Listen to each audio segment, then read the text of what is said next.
Welcome back to AgriTalk from the offices of the U.S. Meat Export Federation in Denver, Colorado. Phil Seng, President and CEO of the U.S. Meat Export Federation, joins us. Phil, the recent case we had of BSE and a dairy cow in California, what kind of effect or impact did that have on any markets that we have around the world? Actually, I think we weathered that storm pretty well internationally. There's only two markets where we had an interruption. Number one would be Saudi Arabia, where they actually banned in total our product going into Saudi Arabia. That was the only government that imposed a complete ban. Indonesia, on the other hand, has been trying to foster their domestic beef industry, their production in Indonesia, and they banned our bone-in cuts and also our variety meats. But those are the only two markets that really had any cessation of trade as far as we know. I still think that we were very fortunate the way this turned out internationally.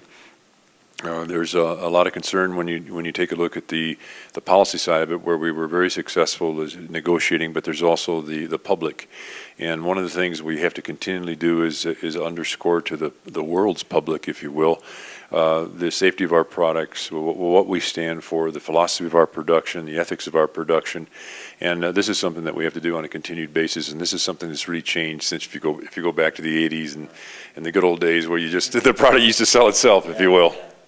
A lot has changed indeed. Let's go to the impasse with Taiwan, the ractopamine issue. What's the latest on that?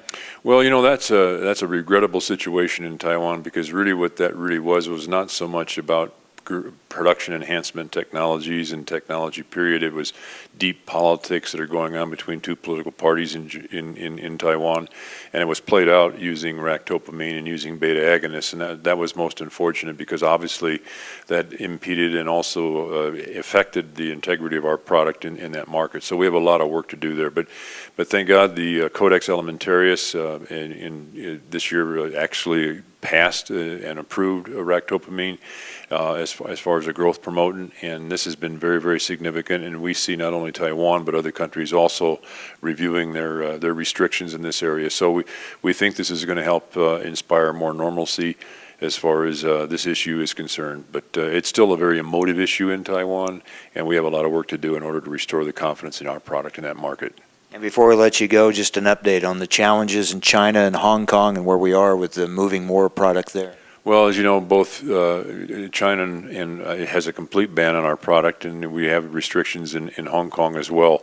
We understand that our U.S. government is engaging with Hong Kong, and hopefully that can be resolved here very, very soon. It's going to be a step-by-step process, which is something that we understand it's going to be with most countries in any of these kinds of situations. But with China, there's basically about 22 different requests that the Chinese have made of the United States. I think we're very close on if we can just get together to resolve these issues. I think they're all solvable, but it's been too damn long as far as our getting into the China market, and it's a market that's growing by leaps and bounds as far as consumption, and it's critical that the U.S. gets back there in a meaningful way. All meat products or just certain ones, or are we having trouble getting in? Well, we have a lot of challenges in China. China, is a centrally planned government, but they have many ministries and many responsibilities that are allotted to different interest groups. And what we're finding is it's not just in the beef area. We have a lot of challenges in the pork area. I think, and it's not only isolated to the United States. I mean, any country who's dealing with China is encountering a lot of problems, and so it can be from labeling issues, it can be from, again, production issues, it can be from packaging issues.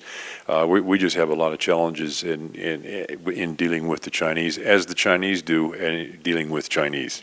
Sometimes it's amazing we sell as much as we do around the world with all these challenges, but it shows the importance of the work that goes on by the U.S. Meat Export Federation to work through those barriers and to establish these markets and move U.S. meat products around the world. Phil, as always, good to talk with you. Thank you so much. My pleasure, and glad you're in Denver, and welcome back. Phil Seng, President and CEO of the U.S. Meat Export Federation. We'll take a break. When we come back, we're going to focus in on some other areas such as Latin America, Mexico, Russia, Europe, Middle East, key markets for U.S. meat products. We'll get the very latest. Stay with us. It's halftime on AgriTalk.